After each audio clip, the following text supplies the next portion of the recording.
I'm Chris Lynch in Sydney, Australia. Over the past 50 years, the Rolling Stones have remained one of the most iconic rock bands in history. And now for the first time in Australasia, the band's unlocked its private archive for a new museum showcase.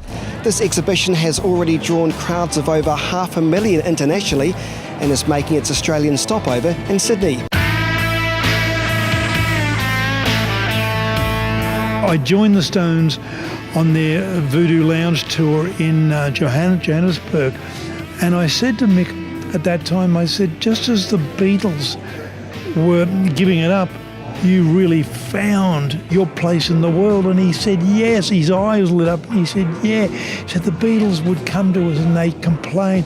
All these little girls would scream too much. He said what they didn't know, that it was all about to change, where you would have your own lights, your own sound, where you could control the situation, and suddenly you could go out and play arenas and stadiums. And that's what the Stones did.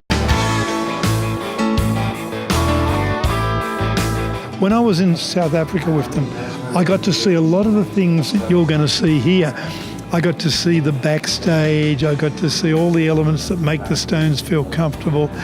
And I remember at one point, I'd done my interviews and Keith saw me and he wandered over, he threw an arm around my shoulder and he said, mate, how are you? They taking care of you?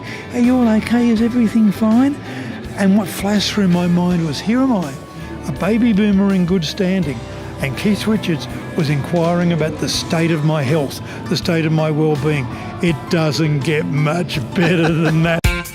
This is a recreation of the Olympic Studios in Barnes in Western London, and this is where they sat and where Keith really called the shots. So try and imagine to stand there and look at this.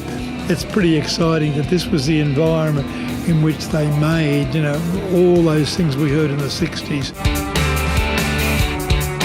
You walk in here and there are album covers and there are posters and there are instruments and there are costumes.